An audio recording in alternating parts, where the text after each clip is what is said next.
Oi. Bom dia, irmãos. Chama de luz.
Bom dia, meus irmãos, que a graça e a paz do Senhor Jesus seja sobre nós, amém? Que Deus nos abençoe nesta manhã, onde separamos para poder cultuar o nome do Senhor. Os irmãos que estão em casa acompanhando todo esse momento também de louvor, honra e glória ao nome do nosso Deus. E que nós aproveitemos todo esse momento para um crescimento espiritual, e especialmente agora de manhã no estudo da palavra do Senhor.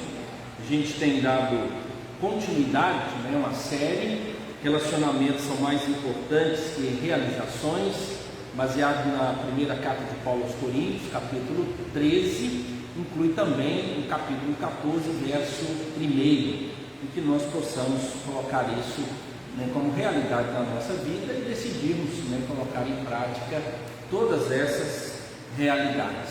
Hoje nós falaremos sobre reduzindo a rivalidade nos nossos relacionamentos, ou seja, o amor não é invejoso.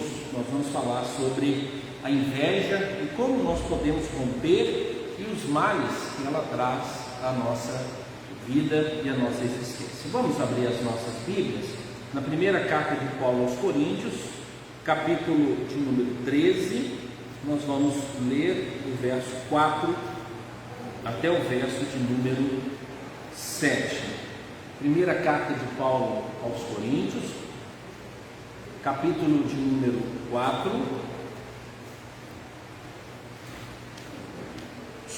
Capítulo 13, verso de número 4.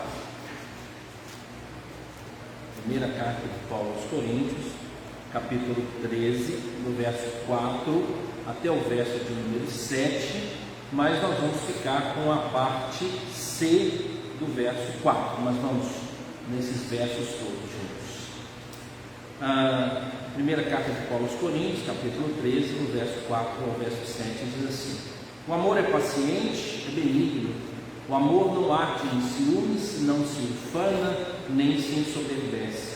Não se conduz inconvenientemente, não procura os seus interesses, não se exaspera, não se ressente do mal, não se alegra com a injustiça, mas regozija-se com a verdade. Tudo sofre, tudo crê, tudo espera, tudo suporta. O termo que nós vamos trabalhar aqui hoje está no verso de número 4. O amor não arde em ciúmes. Vamos orar. Deus amado, muito obrigado pela tua palavra. Que o Senhor fale ao nosso coração e que haja, Deus, um descanso na nossa alma por recebermos, ó Deus, tão profundas e sérias informações quando o Senhor define para nós o que é o amor. Coloque isso em prática, Deus, na nossa vida e que nós escolhamos, ó Deus, agir de forma amorosa para a honra e glória do teu santo nome. Em nome de Jesus nós oramos. Amém. Irmãos, falar sobre esse tema traz em nós sempre a ideia de que eu não sou assim tão ciumento, ou eu não sou tão invejoso. Se a gente der uma olhadinha nas traduções, a nossa tradução está ciúme, mas você vai encontrar hoje as traduções mais atualizadas, eles decidiram não traduzir esse termo por ciúme, mas decidiram traduzir esse termo por inveja, pois ele seria mais adequado na tradução.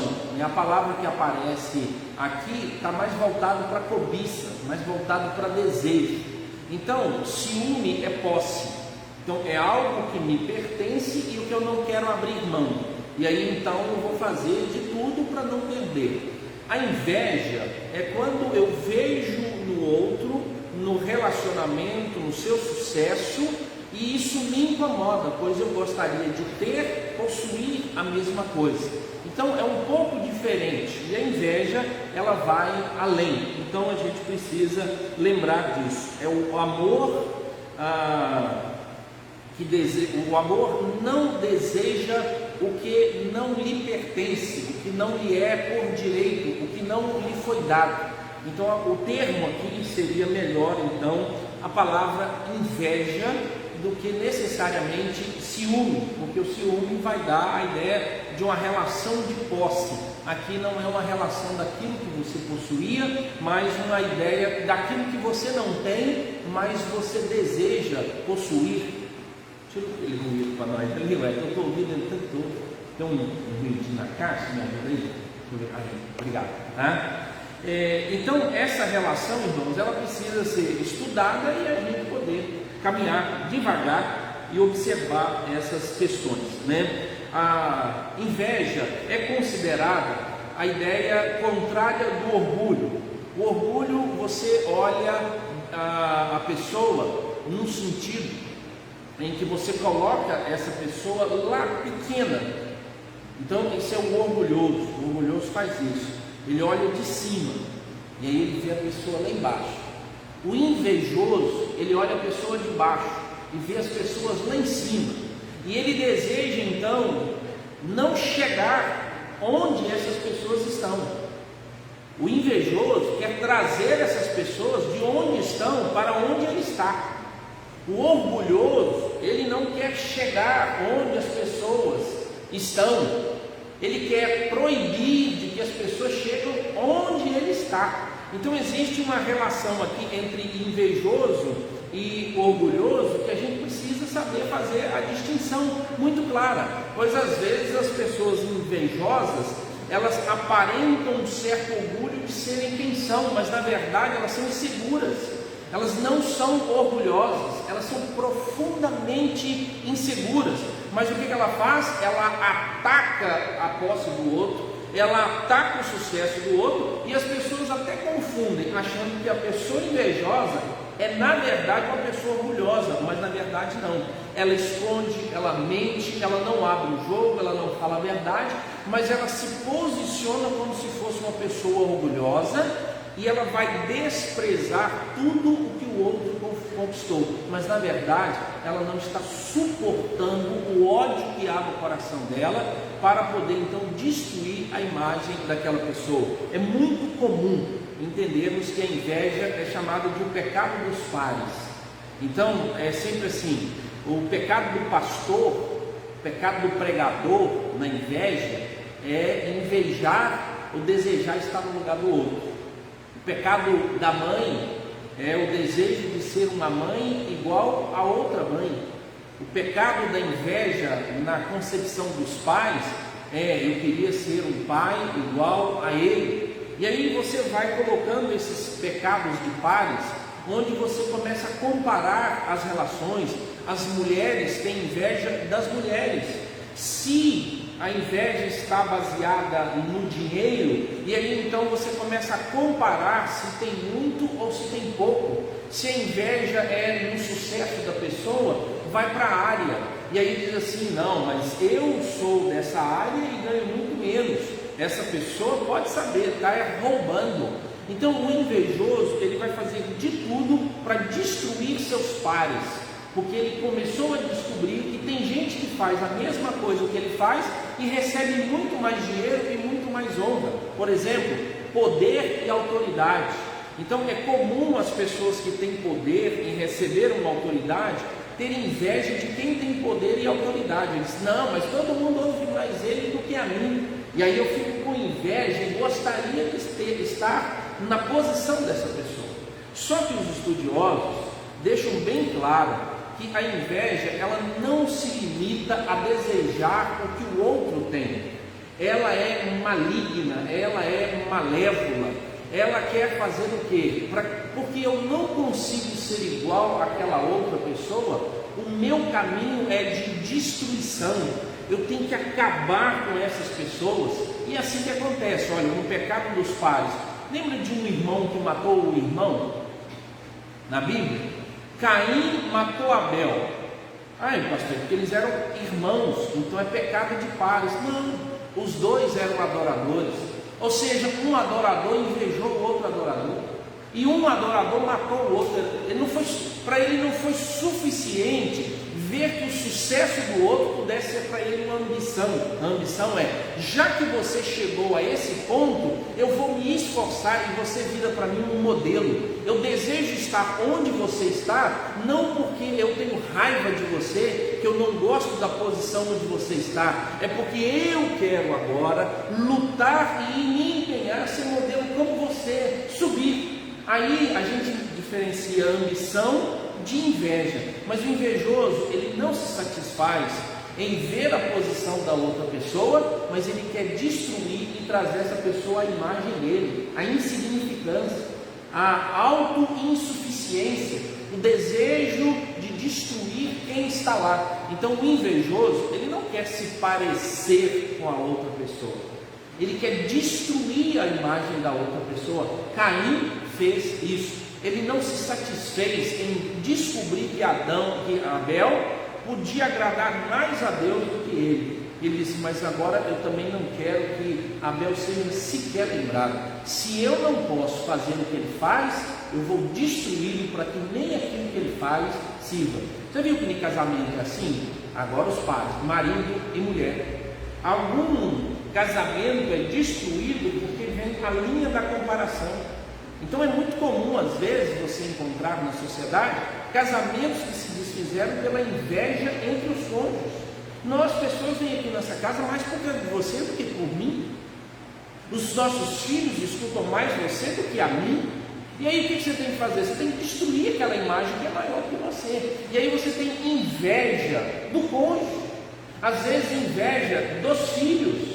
E dizer que um cônjuge dá mais atenção, ainda mais nas relações de parentesco, quando o sogro, a sogra, o avô, a avó começa a desprender mais atenção a uns do que a outros, e você então, por inveja, diz assim, eu tenho que destruir. Há uma pesquisa que 1/3 de assassinatos familiares entre parentes acontecem por causa da inveja, por causa de como as pessoas tratavam o outro e qual era a posição dessa pessoa. Já brigou lá na sua casa uma vez? Ninguém escuta nessa casa, só escuta fulano.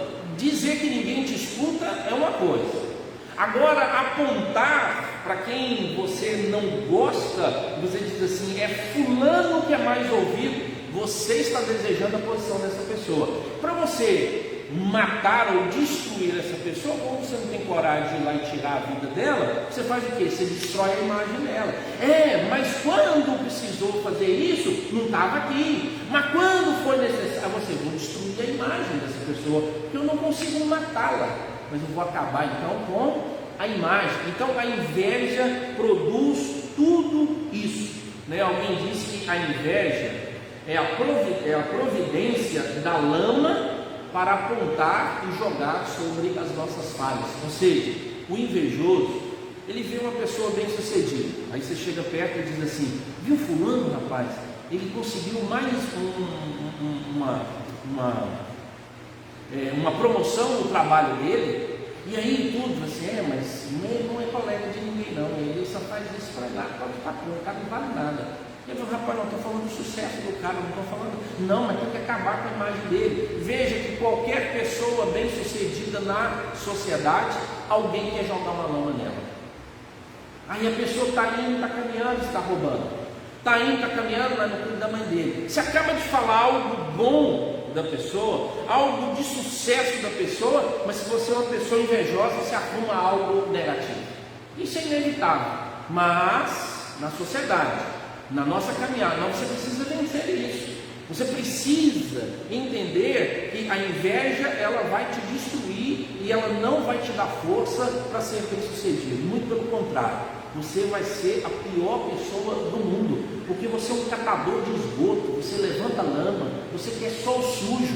E aí, irmãos, por exemplo, a área da política, ela tem muito isso. Então, se alguém está fazendo alguma coisa, está dando certo, alguém diz assim, pode então ver que tem alguma coisa. Pastores, eles lutam por isso, de vez em quando, ele diz, aquele pastor que está indo bem sucedido, agora diz, caiu em adultério, viu? Eu falei que tinha alguma coisa boa na vida desse cara, não tinha condição de ser bem sucedido, mas não é porque essa pessoa é justa, é porque essa pessoa é invejosa, ela não suportava o sucesso do outro, e aí a gente vai procurar, e às vezes, irmãos, a gente arruma até dossiês falsos, e inventamos história para destruir a imagem da outra pessoa. Ou seja, a inveja, ela está pronta para destruir o sucesso do outro. Primeiro, ela deseja estar no lugar do bem-sucedido. Depois, ela programa a destruição dessa pessoa. Quer ver outra imagem de irmãos? Lembra de José e seus irmãos? Qual era o problema? Eram pares, pastor. É porque eles eram irmãos. Não, o problema deles era autoridade. Os irmãos eram mais velhos, José era mais novo, e meu pai dá mais atenção para esse menino caçula do que para nós. Nós é que temos autoridade aqui. Ele vem por último, ele não pode ser essa pessoa. Você viu que ele falou que até o papai está curvando? Ou seja, a inveja chegou. Ele disse: o pai ainda dá aqueles benefícios todos para eles. E aí ele disse: como é que nós vamos resolver esse problema nosso de inveja? Nós vamos amar o nosso irmão? Não, não vamos amar, não, vamos matar ele. O plano era de matar, de tirar essa pessoa. Ele disse: nós não podemos ter competição, essa pessoa incomoda demais a gente, a vida dele aponta todas as nossas falhas e todos os nossos erros. Vamos fazer então? Vamos matar. Aí a turma entrou num acordo lá. No final da história, o José não morre por providência divina, mas o desejo dos irmãos era destruição. Saul e Davi. Davi estava caminhando tranquilamente. Aí Deus vai chamar Davi, conversa com Davi, dá função para Davi. E Davi estava servindo Saul sem problema nenhum. Até que um dia uma galera chegou perto de Saul e disse: Saul, você sacou aí não? Por quê? Ué, esse menino está crescendo o seu reino. Ó, deixa eu ver, as mulheres cantando as músicas. E aí Saul, com inveja do poder, a autoridade que Deus estava dando a Davi, o texto diz claramente que o coração de Saul se enfureceu, e o que Saul passou a ter foi inveja de Davi, porque Samuel chegou perto de Saul e disse assim: Saul, acabou. A gente acabou o quê? Acabou seu reinado, acabou sua autoridade. Ele disse: não, mas não tem ninguém nesse reino para governar. Eu sou o cara mais forte do exército. Deus me escolheu por causa disso, o povo me escolheu por causa disso, e eu vou continuar. Ele disse: não, da agora em diante, o rei que Deus quer é Davi. O texto diz que ele encheu-se de inveja, e aí ele foi atrás de Davi, construiu Davi o tempo todo. Ou seja, não bastava ele dizer: ok, é a vontade de Deus, então eu estou saindo fora, vou embora, eu vou continuar meu caminho, eu vou continuar a minha vida, aquilo que Deus me deu está bom, o modo que Deus está me tratando está bom, estou grato por tudo que Deus me deu. Mas ele diz: não, eu não aceito isso, eu vou acabar com aquele a quem Deus escolheu. A inveja faz isso. Às vezes a gente não consegue perceber isso, mas às vezes a gente não consegue alegrar com quem está feliz, com o sucesso do outro, com a paz e a harmonia na família do outro. Então, quando Paulo diz que o ciúme não faz parte da ideia do relacionamento, ele está mostrando que as pessoas vão desenvolver. E agora qual é a pergunta? Como é que as pessoas são bem-sucedidas? Por que algumas pessoas invejam outras pessoas? Sempre a inveja, ela está voltada pelo sucesso do outro, porque alguém fez alguma coisa certa, porque alguém aconteceu. Então é muito comum nós entendermos e pensarmos assim, que as pessoas bem-sucedidas, elas tiveram um plano de sucesso muito bem trabalhado. É muito comum você ouvir as pessoas: não, o meu sucesso está baseado no meu esforço, porque todo mundo sabe, minha família sabe o quanto eu esforcei, acordei cedo, eu fiz isso, fiz aquele negócio e tudo mais. Irmão, quer contar e quer ouvir quantas pessoas que acordaram mais cedo, não dormiram, trabalharam mais horas intensas, fizeram muito mais do que muitas pessoas bem-sucedidas? Ou seja, o sucesso nesse sentido está associado aos mistérios de Deus. Por mais que você responda: olha, para você ser bem sucedido, você tem que fazer isso e isso. Olha, como é que você pode ser bem sucedido numa prova? Você estuda, você senta, você faz isso, isso, isso. A outro fez, tirou um ponto a mais que você. O que nós temos, irmãos? A ideia de que Rubinho Barrichello é um cara fracassado. Essa é a ideia que nós temos. Mas ele sempre perdeu por 1 milésimo.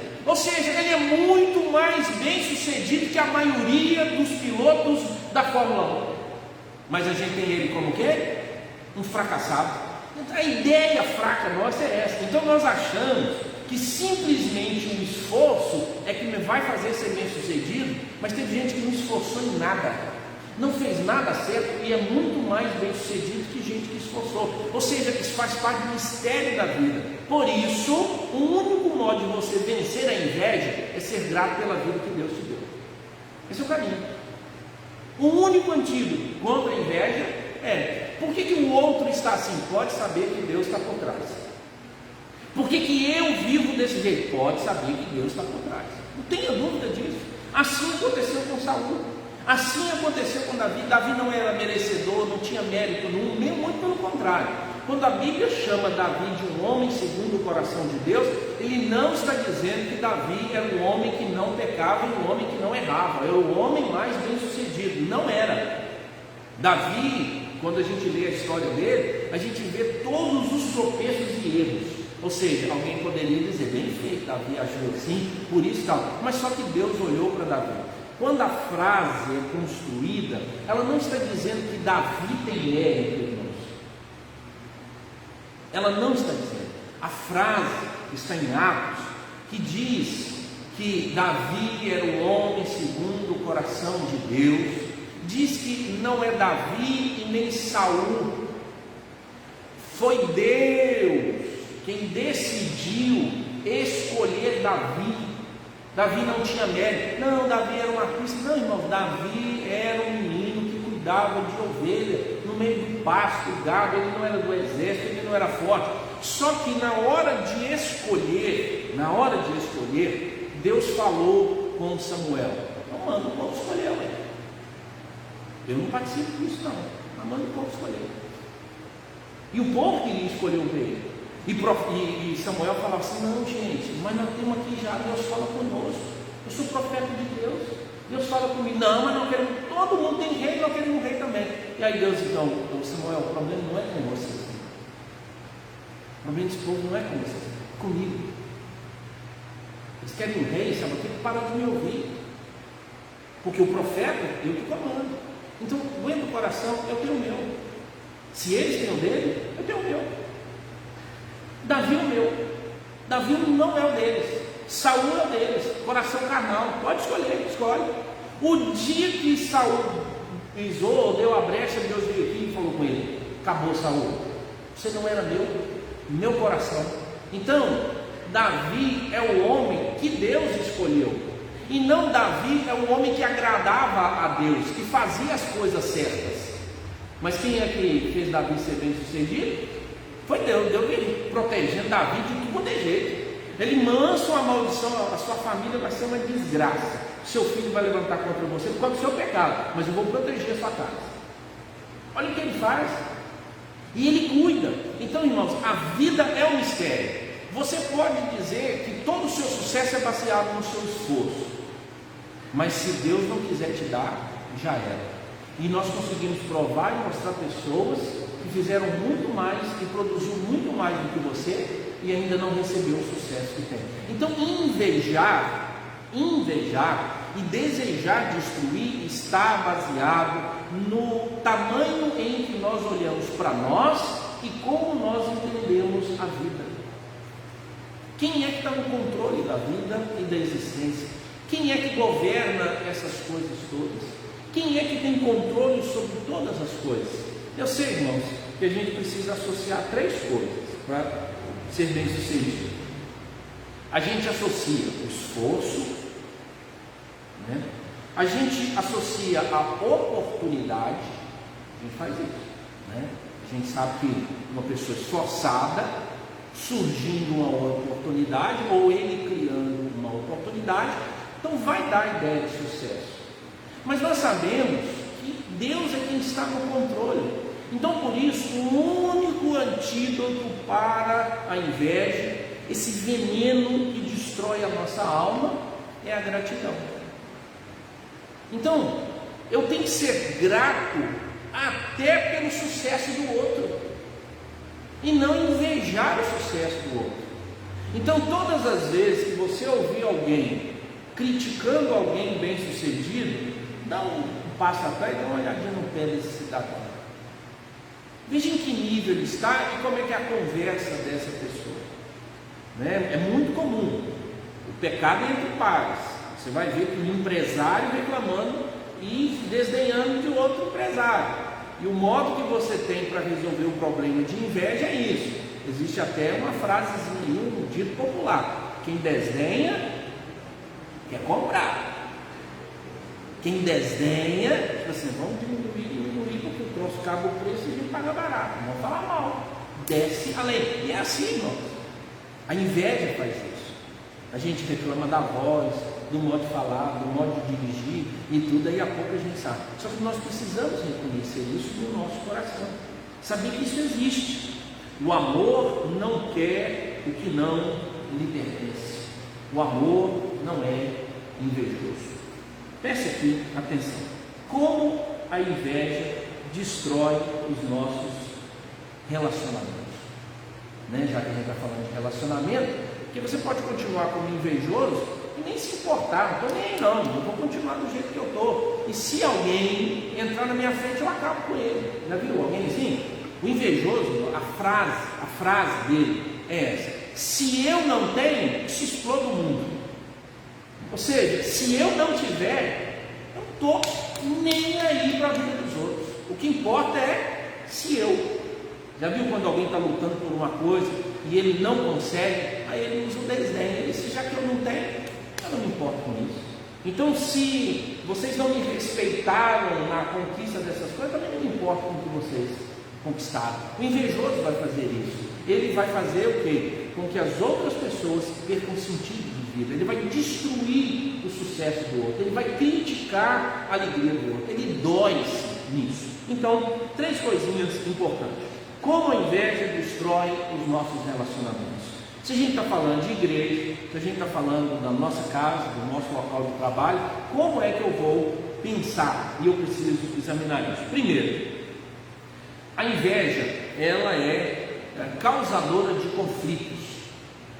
Porque a palavra inveja, irmãos, ela, como eu disse, é a palavra desejo. A tradução é isso: o amor não deseja o que não lhe pertence. Então, o que tem trazido conflitos no mundo? Tiago diz assim: são os seus maus desejos, os maus desejos de vocês é que tem trazido tanto conflito para as nossas relações. Os maus desejos, não os bons. Então, por exemplo, mau desejo é inveja, bom desejo é ambição. Então, é interessante eu saber a diferença entre ambição e entre inveja. Pastor, mas ambição não é a palavra ruim? Não. Nós é que usamos a palavra ambição para dizer que uma pessoa que quer fazer algo que está além do seu limite e ele perde a razão, aí isso é ambição. Não, irmão, ambição é uma palavra positiva. Ambição é uma palavra bonita. Então, quando você chega perto dos seus filhos e diz assim: filho, o que você quer ser quando crescer? Aí você está perguntando para ele: qual é a sua ambição? O que você deseja? O que é bom?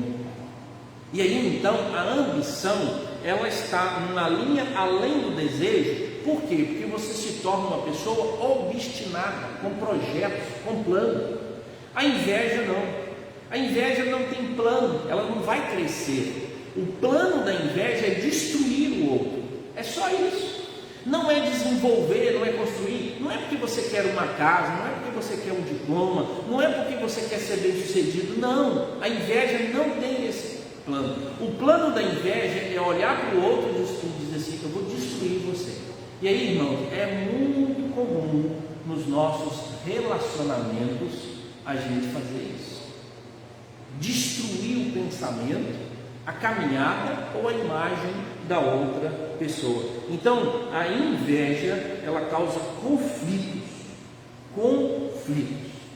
né? Por exemplo, você poderia mudar a ideia do conflito, das dificuldades, para uma ideia de admiração. Pedir a Deus para quando vir pessoas bem-sucedidas, você assim: Deus, estou admirado. Sabe como é que a gente usa essa expressão? Só que a gente usa ela assim, às vezes com uma certa simplicidade, e a gente fala assim: nossa, que inveja branca, que inveja boa. Essa é a frase utilizada. Já vi um monte de gente: está assim, uma inveja santa. Essas são as expressões. Está dizendo o seguinte: então, irmão, inveja é sempre ruim, mas a gente quer mostrar assim: não, eu queria ter e ser como você. Então, irmão, a palavra certa é: como eu admiro você, como eu admiro o seu sucesso. Eu não quero ser você, eu não quero estar no seu lugar, eu não quero possuir as coisas que você tem, mas você é um modelo para mim. Eu admiro isso, admiro o seu esforço. Então, às vezes, quando a inveja chegar, tente mudar a inveja para a admiração. Diz assim: eu tenho que buscar isso. Por quê? Explicação: inveja não é um sentimento. Ah, pastor, que é isso? Oi, gente, inveja é uma atitude. Agora presta atenção: o sentimento de baixa autoestima, de desvalorizado, de insignificante, pode gerar o quê? A inveja. Então, sentimentos ruins levam-nos a tomar atitudes inadequadas. Então, porque eu sou inseguro, porque eu acho que Deus ama mais as pessoas, que meu pai ama mais as pessoas, porque fulano tem mais voz, porque cicrano recebeu mais dinheiro, o meu sentimento é: ninguém me ama, ninguém gosta de mim e tudo. Aí você permite que isso chegue, e aí então você inveja isso. Diz: como eu gostaria de ser lembrado, como eu gostaria de ser ouvido, como eu gostaria de ser bem sucedido, né? Eu vou usar aqui a mim mesmo, só para vocês terem ideia, e depois você aplica na sua área. Se você é de venda, se você é líder, se você é diretor de alguma área, se você é gerente, se você é filho, se você é marido, né? Funciona assim: qual é a inveja que um pregador traz consigo? Ah, pastor, tem? Todo mundo tem. A gente tem que entender, não quer dizer que às vezes nós somos todo, mas às vezes numa área nós demonstramos, às vezes numa área nós somos um modelo de pai, mas às vezes em outra área, por exemplo, na questão financeira, nós somos um péssimo modelo. E aí então, como pai, a gente exala a arrogância: não, que eu amo meus filhos tudo gostam de mim e tudo mais, e tudo e tal. Eu vou assim: e na finança? Não, eu sou péssimo, já quebrei tudo, já fiz um negócio e tal, eu tenho vergonha de ser quem eu sou. Então o pregador, ele também vive isso. Então você quer matar um pregador de raiva, você chega perto dele e diz assim: pastor, eu ouvi um pregador, que maravilha, eu nunca ouvi pregador como aquele. Ah, se todo pastor pregasse igual aquele homem, vontade de voar nos olhos da pessoa e bater. Mas aí eu: não, peraí, não sou tão ruim assim não, peraí, qual é o nível? Aí eu dou uma recuada, penso, assim: meu Deus, ainda mais ser ovelha, miserável, eu gastando tempo. Aí a gente arruma um subterfúgio: aí, mas na hora de visitar, quem visita sou eu, né? Mas na hora de chorar, quem chora sou eu. Não, mas ele falou, mas aí a gente precisa. Então eu passo a fazer o quê? Eu passo a admirar a pessoa, porque ela conseguiu atingir o coração de uma ovelha minha. Eu preciso mudar isso. Mas se eu ficar assim, vou para cá e dizer: meu Deus, pessoal, eu nunca ouvi aqui daqueles irmãos, eles são tão criteriosos, não falar, olha.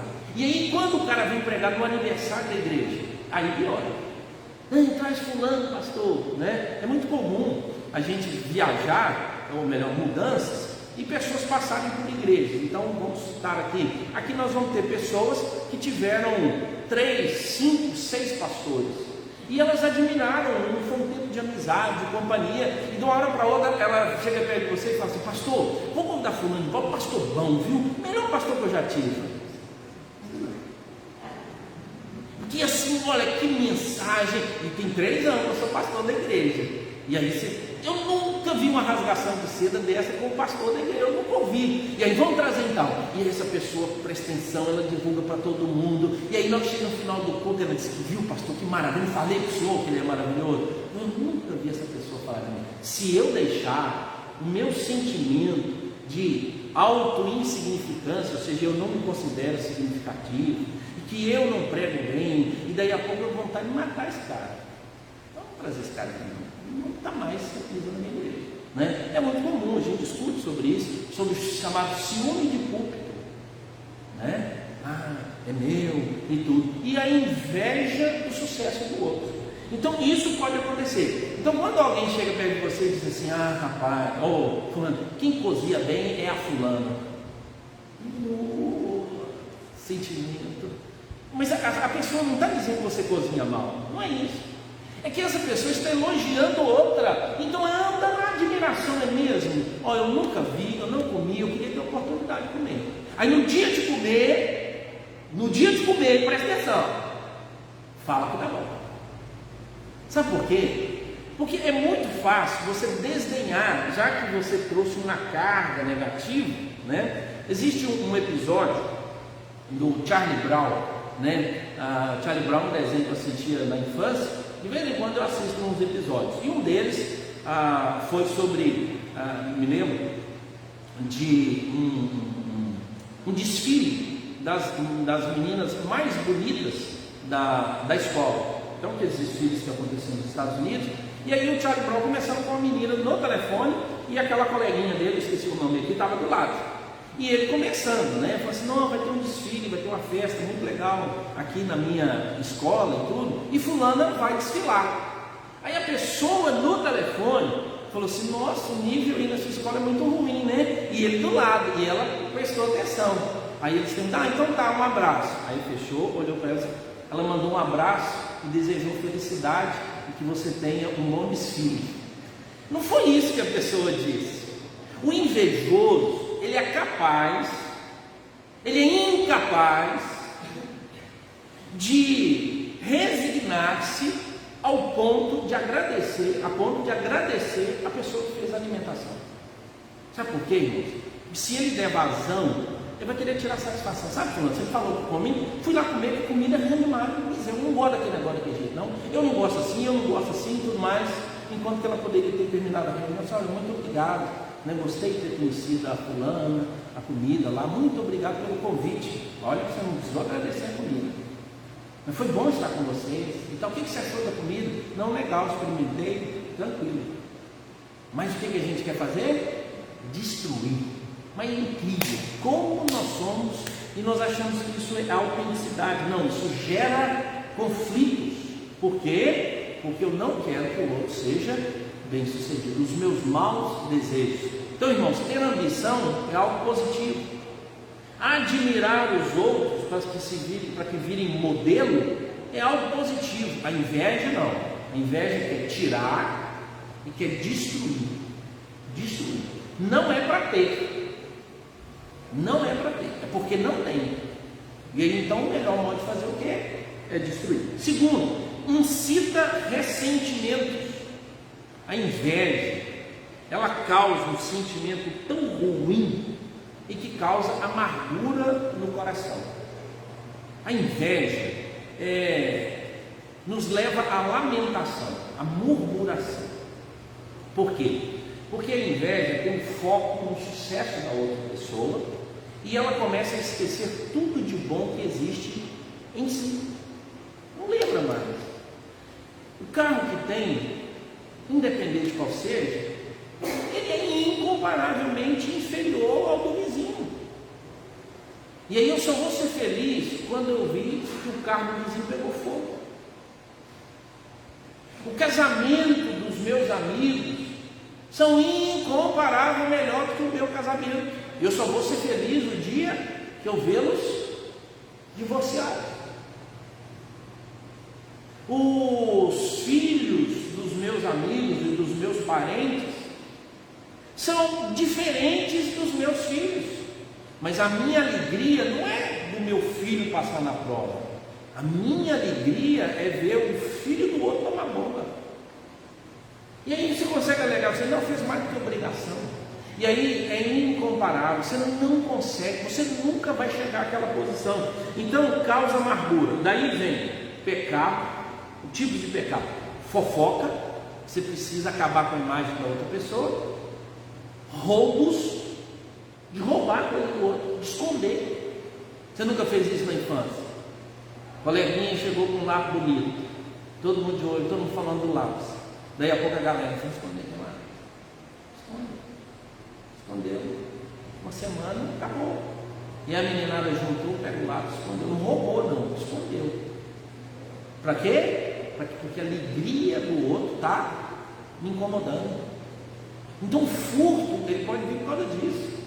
Um celular novo do outro, uma bolsa nova do outro, o emprego do outro, o carro do outro, a mulher do outro. A inveja faz isso. Então a inveja, ela incita ressentimento e a gente vai guardando até explodir. Então a fofoca pode vir, o furto pode vir, o adultério pode vir e o assassinato pode vir. A inveja. Sei de um caso em que 4 filhos foram para ouvir o testemunho de um pai que havia falecido. E no testamento estava escrito: deu dinheiro para um, deu dinheiro para o outro, deu dinheiro para o outro e deu uma casa para o outro. E aí então esse da casa, indignado com a situação, pegou um dos irmãos e espancou quase até a morte. E as pessoas perguntaram por quê. E ele falou assim: todos eles ganharam dinheiro, eu ganhei uma casa, eu ganhei as despesas da casa, a manutenção da casa, tudo eu tenho que pagar agora, e eles não vão ter despesa nenhuma. E o irmão que eu tinha mais raiva, eu soltei tudo que tinha, agora eu tenho que assumir as despesas. Mas agora qual era a ideia do pai? É que 1, 2, 3 irmãos, todos eles tinham bens, eles tinham casa. E aí então ele deu o mesmo valor disso aqui, ó. A preocupação do pai é que o filho tenha um local de morar. Mas ele não aceitou isso. Então o assassinato, e por muitas vezes você vai perceber isso, a inveja pode chegar até esse nível. Lembra que Saul lançou 2 vezes a sua lança contra Davi, e Davi se desviou, foi para um lado, foi para o outro. Como é que é a narrativa? Presta atenção o que a inveja faz. Quando Deus fala com Saul que ele não seria mais rei, a Bíblia diz que um espírito maligno entra em Saul. E Saul então pega as lanças e vai tentar matar Davi. Olha, irmãos, a inveja, ela é demoníaca. Ela traz essa ideia. Lembra de Judas? Judas era alguém que queria ser tão importante quanto Cristo. Por isso ele o trai, por isso ele vende. Judas não conseguiu. Alguns historiadores, pesquisadores, dizem que Judas queria que Jesus tomasse conta do plano dele, um plano político. Quando ele percebeu que Jesus não ia caminhar com ele no plano político, ele disse: então vou destruí-lo, vou acabar com ele. Então a Bíblia diz que Satanás domina Judas na mesa da ceia. E aí, irmãos, a inveja tem esse poder.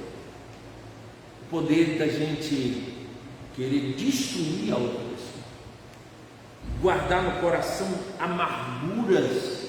Judas, com a amargura do coração, vai e vende a Cristo por 30 moedas. Fofoca, o roubo, o adultério e o assassinato. Terceiro, como a inveja destrói relacionamentos, causando conflitos, incitando ressentimentos e torna-me miserável.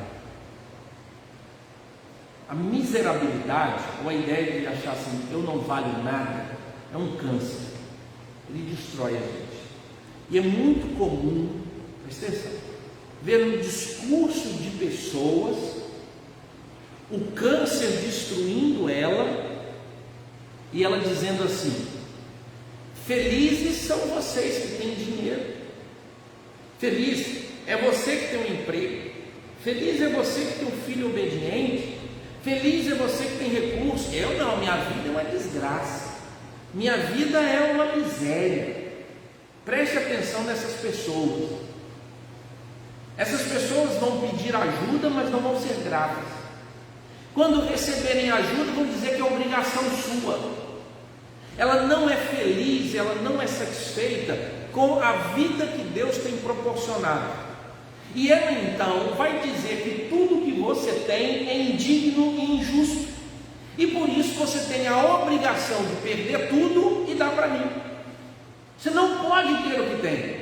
Você não pode ser feliz, você não pode ser bem-sucedido. E todo mundo vai olhar para essa pessoa e vai dizer assim: coitado, olha como sofre, os filhos não obedecem, a família não está em paz, e por isso então essa pessoa é azeda assim.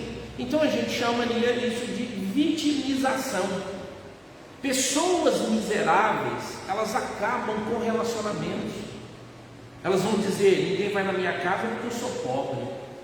Porque se eu tivesse dinheiro, as pessoas, e ela diz que se eu fosse como fulano de tal, mas naquele local, nessa igreja, naquela família, as pessoas boas somente são as pessoas que vêm me visitar e me dão alguma coisa. Porque as que não me dão, elas não valem nada. E ela chega a dizer assim: a única pessoa que presta é fulano. O invejoso, ele consegue criar esse ambiente. Qual é o ambiente? O ambiente da miserabilidade. Ele ama ser miserável, porque ele não tem força suficiente para destruir o outro, e aí então ele vai criar a pior imagem nas outras pessoas. Ele é o tipo de pessoa que quando chegar num grupo, ele vai sentar isolado, e ele vai esperar as pessoas irem até ele. E aí ninguém vai até ele, e ele vai embora, e as pessoas vão perguntar: e aí, como foi lá? Foi horrível, ninguém conversou comigo. Mas o miserável também não conversou com ninguém, ele não visitou ninguém, ele não preocupa com ninguém. Então a inveja dele atacou tanto o sentimento dele, que ele virou uma pessoa miserável, e ele não agradece a Deus pela vida que tem, pelas coisas. Às vezes, irmão, ele está falando aqui de renda, mas é de sucesso, é do que possui. Por exemplo, existe um filme, se você depois tiver condição de assistir, eu não sei nem qual é a indicação de idade dele, mas eu acho que é um filme que ajuda. Chama Amadeus. Amadeus é o concorrente de Mozart. Esse cara tentava fazer de tudo para ser bem sucedido, e ele ia lá e tudo, daí a pouco o Mozart chegava e compunha umas músicas que ele achava que ninguém ia gostar, daí a pouco a turma aplaudia ele, mas ele era o cara mais inteligente.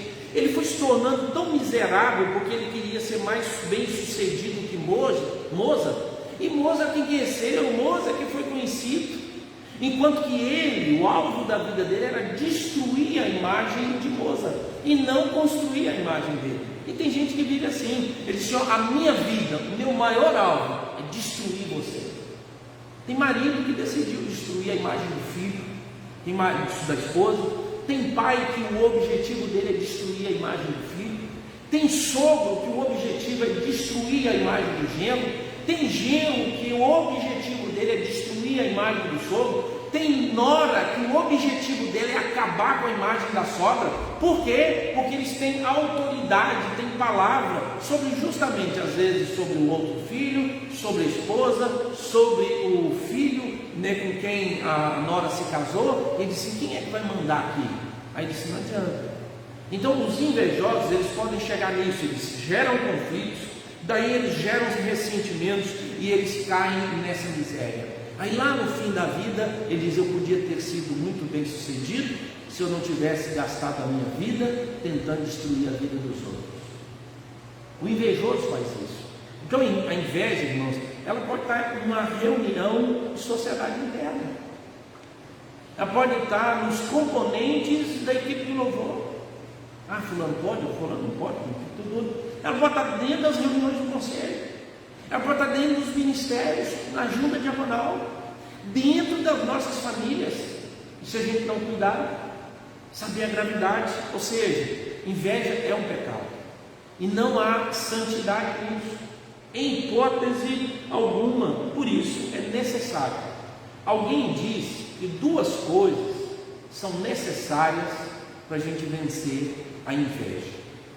Duas coisas, muito práticas. A primeira, não tentar mudar as circunstâncias. A ideia é a seguinte: se alguém é bem sucedido, se eu perdi o emprego, então eu não posso tentar mudar a circunstância por insatisfação e aí então culpar todo mundo. Eu tenho que entender o que aconteceu e agora vamos encarar. A família de fulano é mais organizada que a minha? Acabou, aceite. Fulano de tal faz a mesma função que eu e recebe muito mais do que eu? Aceite. Porque se você transformar isso em inveja, você vai seguir essa pessoa por resto da vida e não vai conseguir. Se na sua casa você descobre que tem gente que tem mais habilidade e ele conseguiu ser mais sucedido, aceite que essa pessoa é bem sucedida. Se o seu vizinho cresceu, desenvolveu, aceite que ele é. Entenda a sua realidade. Agora é o seguinte: nunca aceite permanecer na situação que você está. Aí você tem que lutar contra o seu sentimento e você pode melhorar nas suas habilidades, nas coisas que você faz. Se você, preste atenção, entender que a melhor coisa na vida é comparar, você está destruído, porque sempre tem alguém melhor do que você. Segundo, não tente mudar seus sentimentos. Ué, pastor, mas como é que faz isso? É simples, irmãos. Quando nós estamos falando de amor, e falamos que amor é uma escolha, que amor é uma atitude, então nós podemos chegar a entender que inveja é um sentimento. Nós estamos falando que inveja não é um sentimento. Inveja é uma decisão. Você decidiu invejar alguém. Você não inveja todo mundo. Você escolhe quem você vai invejar. Você escolhe a posição. Você escolhe o momento. É isso que você faz. Então você tem controle sobre os seus sentimentos. E aí o que a gente faz? A gente gasta tempo combatendo o sentimento. Não aconteceu e tudo. Não. A ideia é o seguinte: mude plenamente o foco. Mude as perspectivas. Então eu não posso ser guiado por sentimento. Eu tenho que ser guiado por atitudes. Eu não vou permitir que a inveja tome conta da minha vida. Então é sentido versus atitude. Se você precisar de uma ajuda profissional, busque. Você tem que mudar a sua atitude. Conversar com você e dizer: não é lícito pensar assim.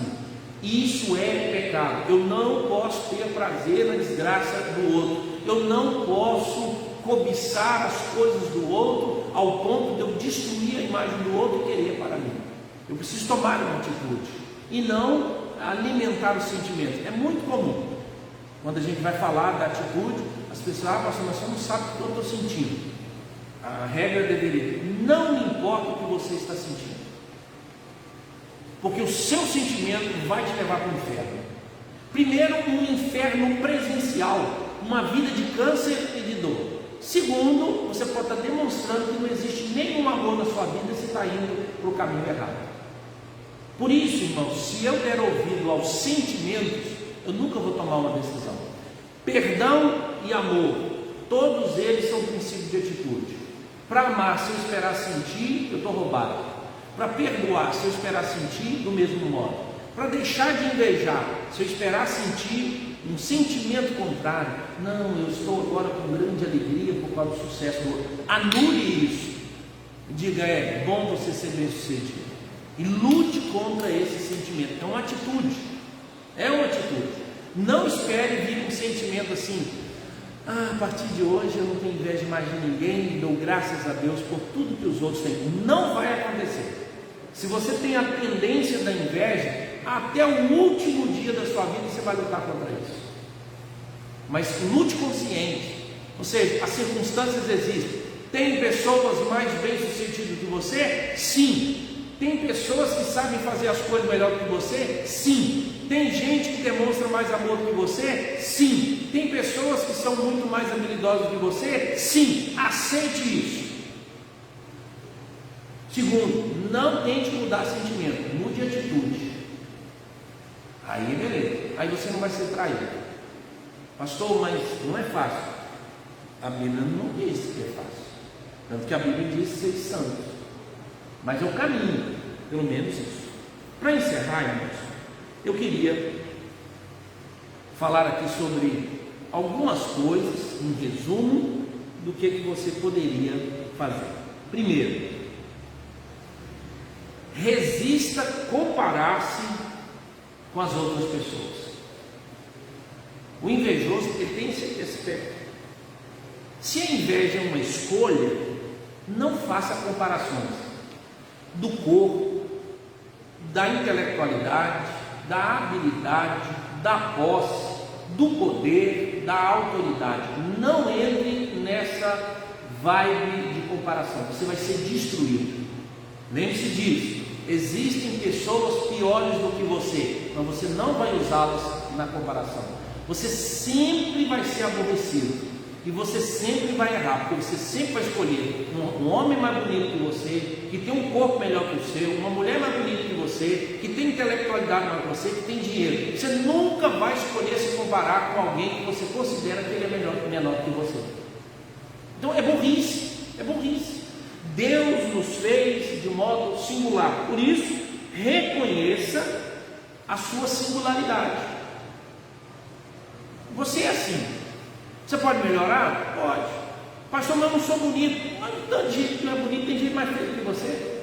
Pastor, eu não tenho todas as habilidades. Quantas pessoas não têm tantas habilidades quanto você? Foi isso. Tente descobrir quem é você. Encontre, profundamente quem é você. E preste atenção. Nós já recebemos muito mais do que merecemos. Eu mereço. Não merecemos nada. Na verdade, irmão, ninguém merece nada. Mas Deus resolveu. E o que Deus te deu? E talvez você não consiga entender a sua singularidade, porque você não reconhece o que Deus te deu. O que Deus te deu? E aí então a gente vai. Eu sei, irmãos, que tem família que nos ajuda a descobrir os nossos talentos. Existem famílias que nos estimulam a amar mais, a perdoar mais. Então a família onde a gente nasceu, a vida que a gente teve, a personalidade que Deus nos deu, tudo isso é singular. Sou eu. Eu sou assim. Deus me fez assim. Deus não me fez igual ao outro. Eu sou singular. Eu sou especial. Ninguém se parece comigo. Não há ninguém nesse mundo que seja igual a mim, na intelectualidade, na influência, nas habilidades. Então, reconheça essa singularidade. Não tente ser o outro. Deus não te fez para isso. Terceiro, alegre-se com o que você tem, não com o que você teve e nem com o que você terá. Porque se você começar a comparar a sua vida atrás, pode ser que hoje você esteja vivendo o pior momento da sua vida. E aí então você fica olhando para o passado, e esse passado te destrói. E aí você encontra os seus amigos do passado, você encontra as suas amigas do passado, você encontra as famílias do passado e vê a história dele. Gente, olha o tanto de família. Você sempre vai olhar para os bem-sucedidos, você não vai olhar para os mal-sucedidos. Você começa a olhar e comparar, e você olha a sua vida e diz: olha a minha vida, nossa, que desgraça a minha vida. Tem gente vivendo a vida muito melhor. Tudo, meu amigo, olha, aqui fulano lá, a gente era amigo de infância, fulano amigo da adolescência. Eu lembro quando eu tive que ajudar ele, e agora ele nem lembra de mim. Agora eu vivendo a vida lá e eu vivendo a minha vida aqui. A perspectiva, eu quero ter a vida melhor, eu quero ter isso. Nós não sabemos o que Deus tem preparado para nós. A vida é um estrepe. E a cada dia eu tenho que viver o mal. O apóstolo Paulo diz: aprendi a estar feliz e contente em toda e qualquer circunstância. Quarto, responda aos outros com amor. Pastor, como assim? Estou sofrendo? As pessoas têm que me amar? Não. A Bíblia diz que o amor não é invejoso. Ou seja, o único modo de você não invejar é amando. Como? A benignidade vence a inveja. No estudo passado, nós falamos o que é benignidade. Qual é o conceito de benignidade? Timothy Keller diz que benignidade é isso: a capacidade de servir ao próximo de maneira prática e de modo a me tornar sensível proveniente de uma profunda segurança interior, mas o contrário da benignidade é a inveja. Ou seja, como é então que eu resolvo isso? Generosidade, benignidade. O único modo de você vencer a inveja é sendo generoso, é sendo benigno, é sendo grato por tudo que você possui. Então, como é que eu venço a inveja? Responda aos outros com amor. O que é benignidade? Benignidade é o amor em ação, produzindo alguma coisa na vida do outro. O fracasso do outro não pode ser a minha felicidade. Inveja é isso. O fracasso do outro é a minha felicidade. O sucesso do outro é a minha ruína. Então tem que acabar com ele. Pastor, tem isso? Funciona assim, irmãos. Eu acredito que todos os pecados, em certo nível, estão em nós. Porque às vezes a gente não é invejoso em potencial, a ponto das pessoas dizerem, fulano invejoso. Mas de vez em quando esse pecado é uma cutucada na gente. A hora que a gente menos espera, chega. Como é que na história da igreja esse pecado é conhecido? Esse pecado é conhecido como um dos 7 pecados capital. Na igreja romana, os 7 pecados capital faz parte do conhecimento teológico, do estudo teológico. A partir de 1700, no catecismo católico se encontra lá o que são os 7 pecados capitais. Aí vai explicar. Mas desde o quarto século, um monge chamado Erágio escreveu sobre isso. E ele chama de os 7 pecados capitais. Por quê? Porque são os 7 pecados principais. Isso não está na Bíblia, tá, irmão? Está na história cristã. E um, que é o segundo pecado, é a inveja. É a inveja. Se você quiser assistir um filme atualizado, embora o filme seja mais antigo, chama Seven, de Brad Pitt. Aí ele mostra um investigador vendo uma pessoa condenada, um investigador, ele vai ver esses 7 pecados: a inveja, a luxúria, e aí eu não vou lembrar aqueles outros todos. Mas eles são capitais por quê? Porque eles são a cabeça. Dele procedem todos os outros pecados. A Bíblia nos diz claramente que existe o pecado e existem os pecados. Então, os pecados, eles dizem que desses 7 erros, ou esses 7 pecados, vêm todos os outros. E a gente poderia fazer a lista aqui. O que a inveja traz? Eu falei, a inveja traz a fofoca, a inveja traz o adultério, a inveja traz a luxúria, a inveja ela traz o furto, a inveja traz o assassinato. E a inveja traz o conflito relacional. E uma das coisas que Deus odeia é irmão falando mal de irmão, desprezando e tornando irrelevante a vida do outro irmão. O fracasso do outro não pode ser a minha felicidade. E por último, o último item, eu vou mandar depois esse texto resumidinho para os irmãos lerem e vocês assistirem, ou depois assistirem a mensagem. Programe a sua atenção. Uma das coisas que a gente descobriu, irmãos, é que o pecado ele acontece primeiro na nossa mente e depois acontece nos nossos membros. É assim que funciona. Então, quando nós pecamos, tipo assim, fui pego de surpresa. Não. Todos os nossos pecados de atitude, de omissão, mas todos eles passaram pela nossa mente. Ou seja, você vence ou perde uma batalha dependendo da disposição da sua mente. O apóstolo Paulo é quem diz: finalmente, irmãos, tudo que é bom, tudo que é puro, tudo que é aceitável, tudo que é de boa fama, se algum louvor há, se algum louvor existe, que seja que ocupe o vosso pensamento. Inveja não deve ocupar o nosso pensamento. O apóstolo Paulo disse: pensai nas coisas lá do alto, não nas que são aqui da terra. Tá? Irmãos, a inveja é incentivada, a destruição do outro pela posse. Por exemplo, nós vivemos numa nação que, devido aos grandes conflitos políticos, às vezes a inveja está embutida em muita reação e afronta e confrontos. Então, reprograme a sua atenção. O que é mais importante? É honrar a Deus e não satisfazer os nossos desejos. Buscar as coisas lá do alto, não as que são aqui da terra. O Salmo 73, irmãos, mostra muito bem isso. Olha o que o Salmo 73 nos diz. O autor esqueceu de Deus e passou a olhar para o mal e começou a questionar, a invejar. Salmo 73 diz assim, ele começa dizendo, deixa eu achar aqui, verso de número 3: por isso eu invejava os arrogantes.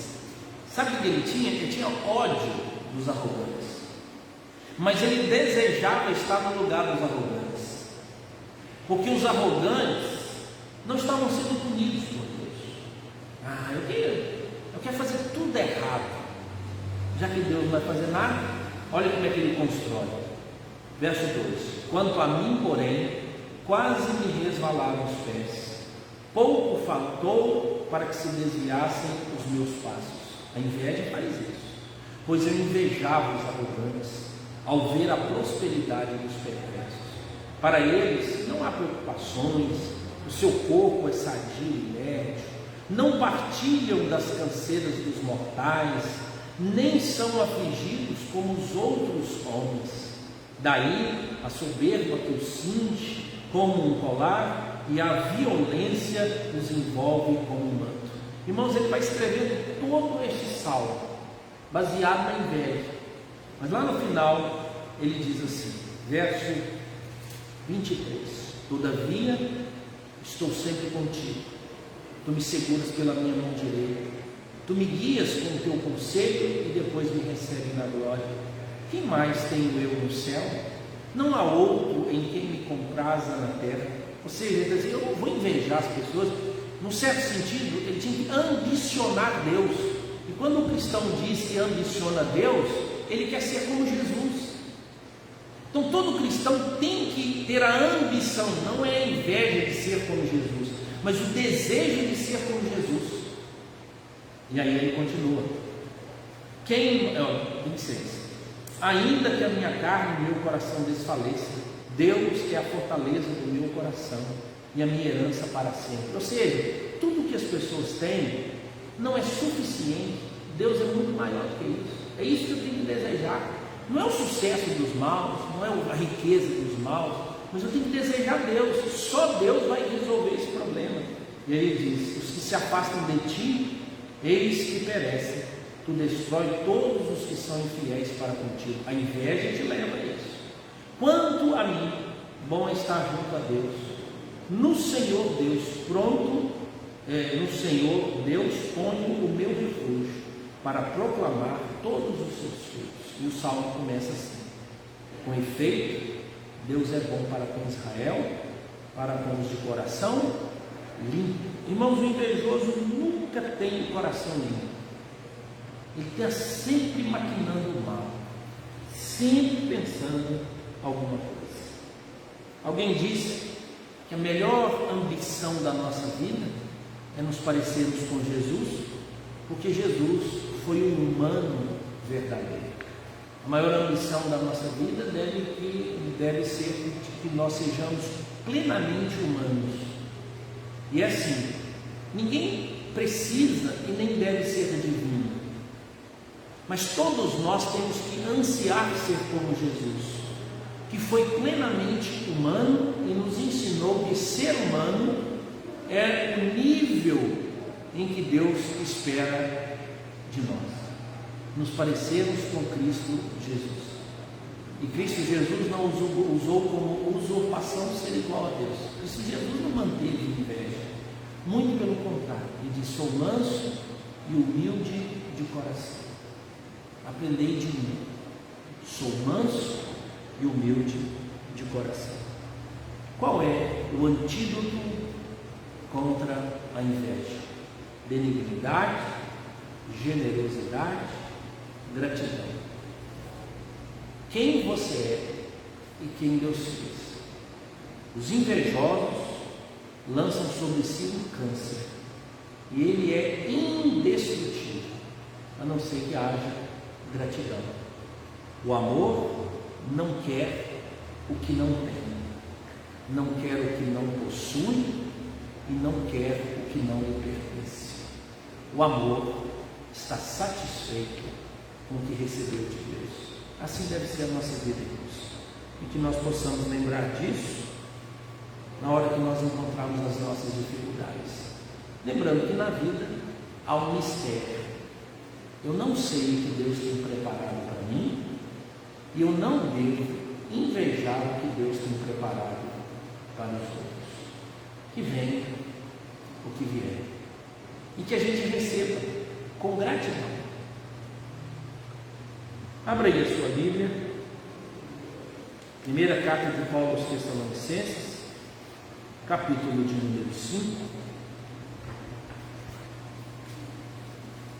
verso de número 18. Primeira carta de Paulo aos Tessalonicenses, capítulo 5, verso 18, o antídoto contra a inveja. Em tudo dai graças, porque esta é a vontade de Deus em Cristo Jesus para convosco. Amém. Deus amado, muito obrigado por esta manhã e pela palavra do Senhor. Ajuda-nos, Deus, a tomar atitude e vencer, ó Deus, qualquer percentual de inveja que haja na nossa vida, ainda que sejam coisas esporádicas, mas sendo, ó Deus, algo que sempre está diante de nós, com o alvo, ó Deus, de destruir a imagem e acabar, ó Deus, com o sucesso de outra pessoa. Que nós não diminuamos ninguém, mas que nós reconheçamos, ó Deus, que cada pessoa tem recebido o direcionamento do Senhor, e cada um de nós prestará conta daquilo que o Senhor nos deu, porque a tua palavra diz que o amor não é invejoso, que o amor não pretende tomar do outro aquilo que não lhe pertence. Em nome de Jesus nós oramos. Amém. Amém. Irmãos, que Deus nos abençoe. Um dia especial, às 5 horas as crianças vão reunir e 19h30 nós vamos fazer a transmissão do culto que acontece aqui no templo. Que Deus nos abençoe. Tenhamos um bom dia.